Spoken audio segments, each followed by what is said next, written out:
And those spaces with no human presence are stolen dreams without their host. That would explain why they sounded so weird when she was trying to describe them. Huh. So people in Sumeru do dream after all. In fact, we're all in one big dream together right now. Correct answer. Now, how did you conclude that the Akasha is capable of this? It compiles the wisdom of the entire populace. It is the manifestation of the God of Wisdom's power. The Akasha relies on the power of a gnosis to operate, and it grants knowledge to the people. That doesn't sound right. Oh, okay. Those dream-controlling creatures in the forest also get their power from the Dendro Archon, right? That would explain why the Akasha has the ability to control people's dreams, too.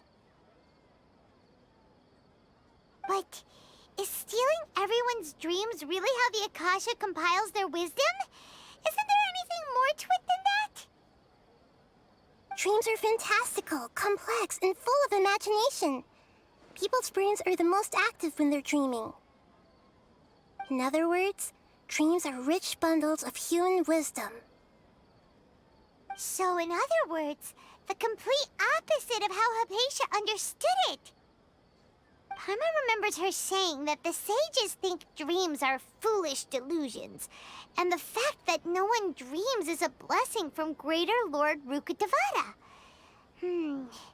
So it was all a dirty trick? The real story is that the sages from the academia are using the Akasha to steal people's dreams for their own use, huh? Oh? By the sounds of it, you understand the current situation pretty well. So then, what about the samsara?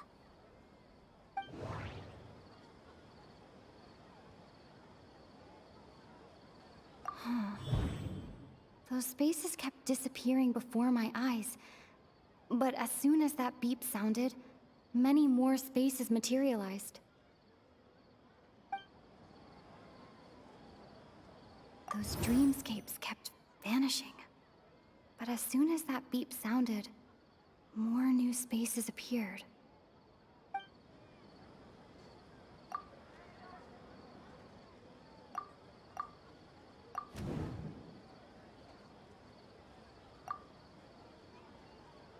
Those dreams...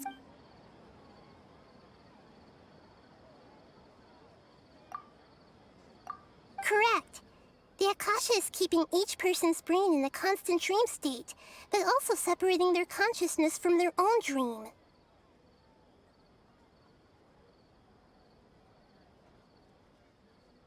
Their disembodied consciousness is placed inside the collective dream of the Sub-Zero's festival along with everyone else's, while their now vacant dreams are harvested by the Akasha. No one is any the wiser as another day passes in the dream, and so begins another samsara cycle. People wake up to yet another dream about the Sub-Zero's festival. The dreams that belong to them are once again harvested by the Akasha, and so it continues. So, this is like a dream factory, and the Akasha is a dream harvesting machine. Did Paimon get that analogy right? Very good, Paimon. Using analogies well is an excellent habit to get into. Okay, so that beep we keep hearing is actually from our real-life Akasha terminals. Taking off our terminals in this dream doesn't do anything. Alright, last question. Who am I?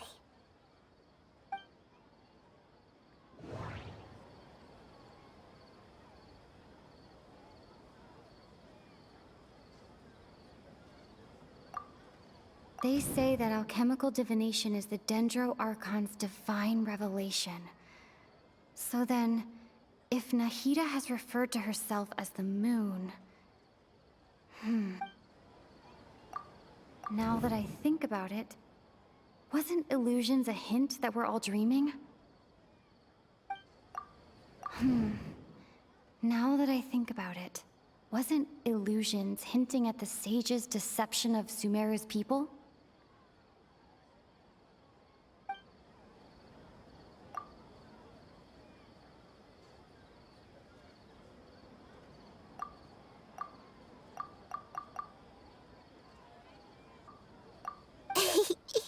So you noticed. I thought that one would be the hardest question. That's why I put it last. That wasn't hard at all. Even Paimon guessed that. Everything about you is different. We just didn't want to expose you is all. Now that you mention it, Nahida, you've been hinting to us since the very beginning. It's funny. Thinking back to when we were asking all over the place for info about Lesser Lord Kusanali, Paimon didn't expect to meet you like this. Yes, those can wait until we're back in real life. On the other hand, I'd be happy to answer any more questions you have about here and now.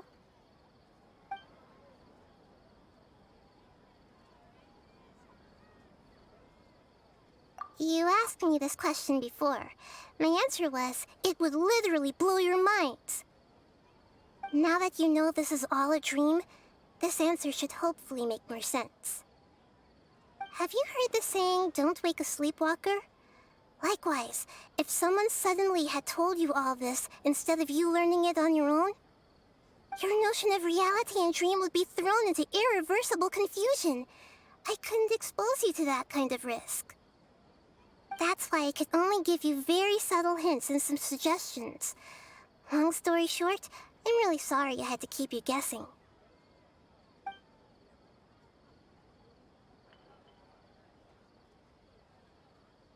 Firstly, this dream we're in is completely based on reality. People have already experienced this Sub-Zero's festival, so it would be very difficult for them to find anything that strikes them as surreal. Secondly, you're probably wondering why people don't have any memories from earlier samsara, right? That's because people don't remember their dreams most of the time anyway. And in any case, their actual dreams are being taken away from them by the Akasha. So whenever they wake up in this dream of the Sub-Zero's festival, they don't remember anything from their previous identical dream. That reminds Paimon. Traveler had a dream when we were in the Avidia forest, but couldn't see what it was about after waking up. Is that an example of what you mean? Yes. Only after receiving the blessing of Dendro can a person gain the Dendro element's dream-enhancing power. That explains the feelings of déjà vu. Meanwhile, everyone else has no idea that they are in the Sub-Zero's festival samsara, while their dreams are stolen from them over and over again.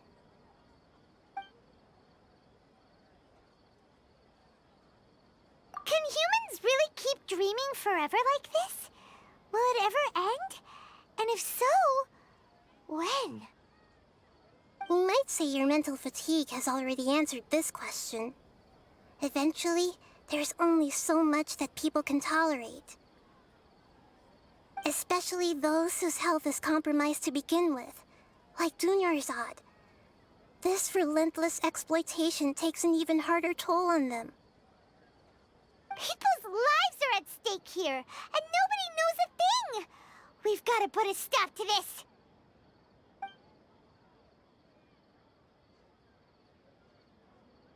I know, right? Why did they have to base this dream on my birthday? Could it really just be a coincidence?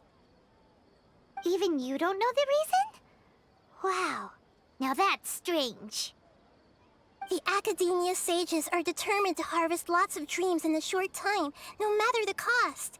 They have to be up to no good. Unfortunately, I don't know anything about it. Traveler, do you have any information?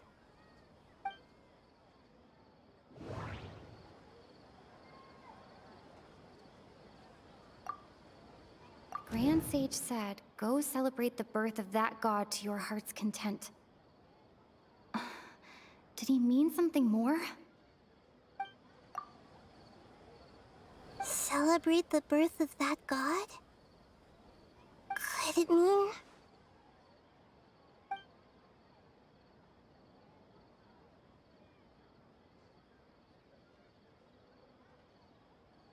deceiving the people of SAMS.RA with no regard for their safety. No matter what they're trying to do, this is unforgivable. After we end the Sub-Zero's festival, SAMS.RA, we have to look into them. How can the sages of the Academia do this behind their Archon's back? This is ridiculous! In the end, I'm just the moon. The real sun is long gone. A sun and a moon? Nahida's talking in riddles again. Oh, we're out of time today. I'll tell you how to break free of the samsara tomorrow. See you then.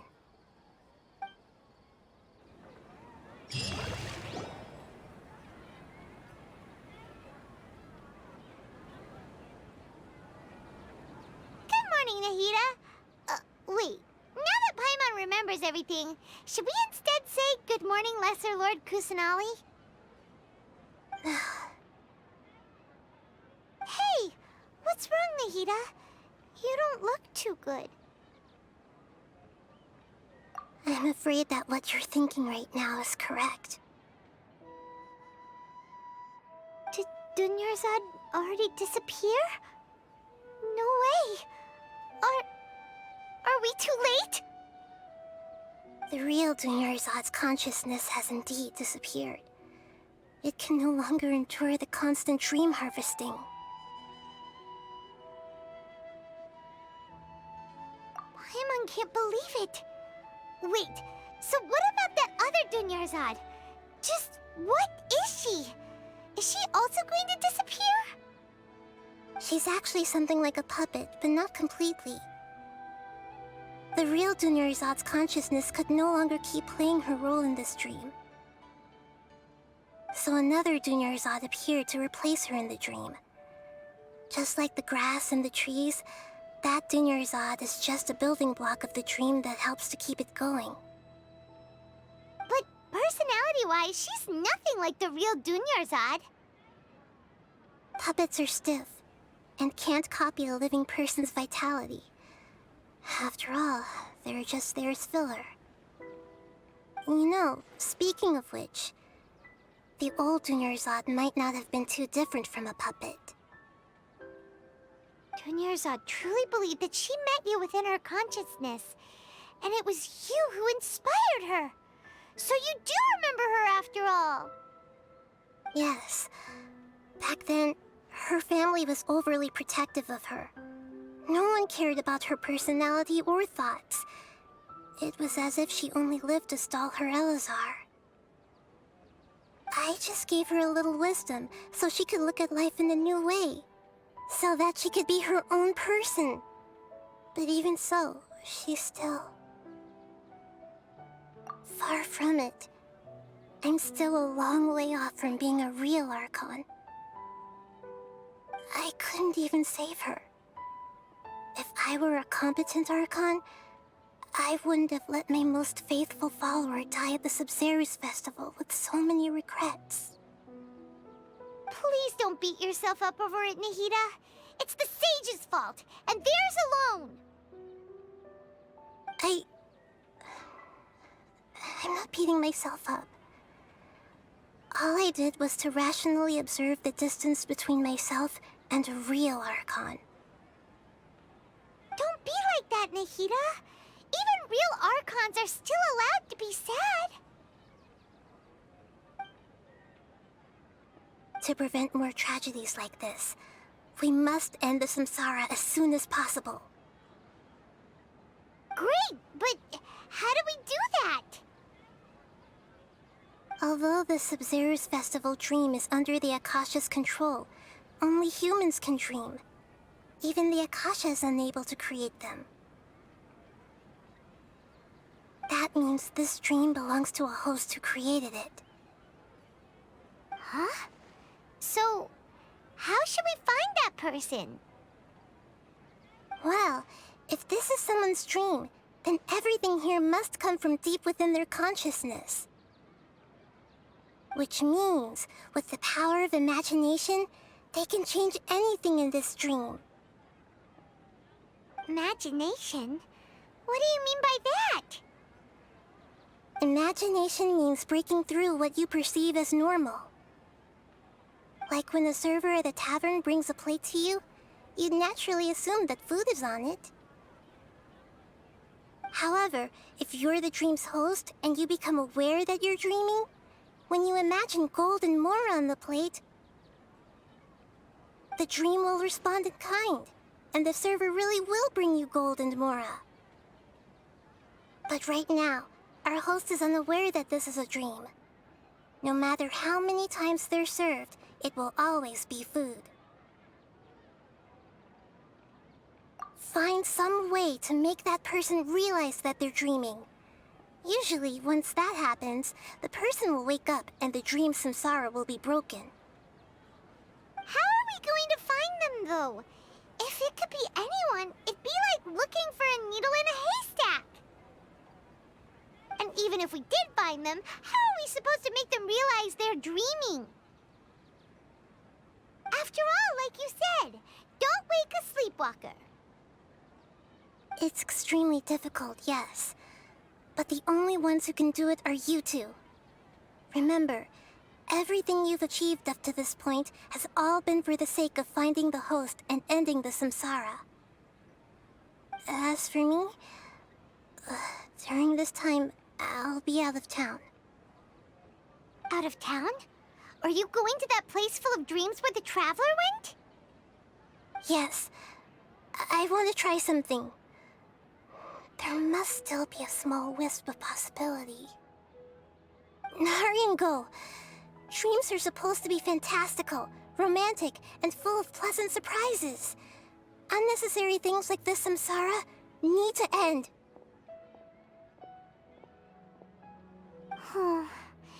Paimon's still a little upset that we've come this far only for Dunyarzad to... She was such a good person, with such a simple wish. But fate was against her. Yeah, saving Dunyarzad is what kept us going this whole time. But we mustn't lose hope, Traveler. Dunyarzad would definitely want to see us save everyone else. So let's break the samsara for her sake. Paimon's wondering, do you think the sages would get one of their own to be the host of this dream? Feels like it would be easier to control it that way, no?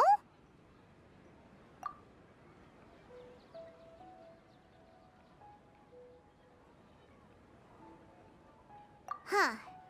That's true. Plus, the sages probably weren't counting on there being other factors beyond their control, like Nahida and us. So, who do you think the host of the dream is?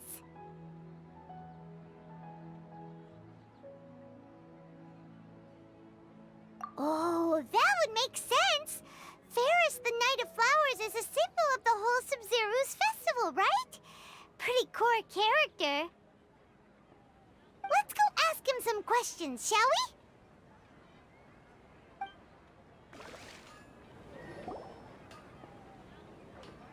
we? You're back. You left in a hurry last time. Is everything okay? Everything's fine, just... it's a little hard to explain. Would you mind taking part in a little experiment with us? An experiment?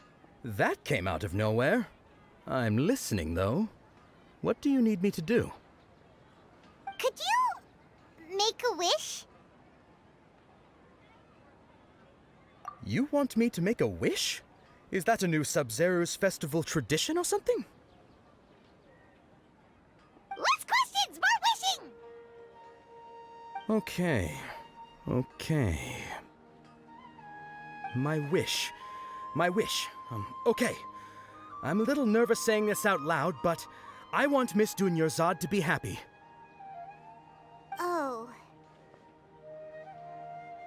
I noticed earlier that she looked a bit down, and she wasn't really talking to anyone. She just doesn't seem like herself. She's always so gentle and kind, and all the kids love her. I've also wondered if the reason she asked me to be Fairest Knight of Flowers is because I'm special to her, or something. So, you have a crush on Dunyarzad? Oh, is it that obvious? After what I just said, I guess it is.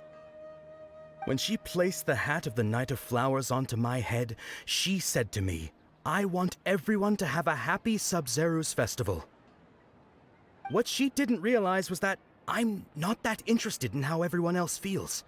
In that moment, I just wanted to be her Knight of Flowers for the rest of my life. 50 years? 100 years? I'll serve her till the end of time. Okay, yeah, that was a bit much. Felt like the right moment to get it off my chest, but that was pretty embarrassing. Okay, I'm ready to make my wish. I would like Miss Dunyarzad to appear in front of me right now with a smile on her face. Here goes. Please come true. I'm gonna open my eyes. Oh, you're... What? Faki? Sorry, but only one portion of Yelda candies per person. Back home you go. Nice try, you two. Anyway, never mind. I don't need to see her appear right in front of me. As long as she's happy. Guess he isn't the host of this dream after all. Should have expected it wouldn't be this easy.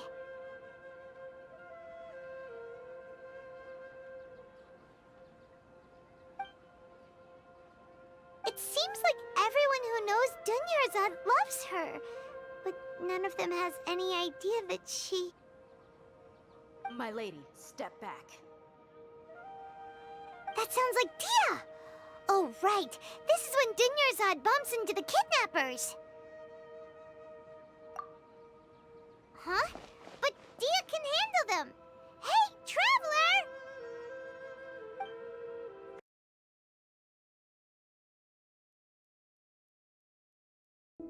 I pulled a Chi-Chi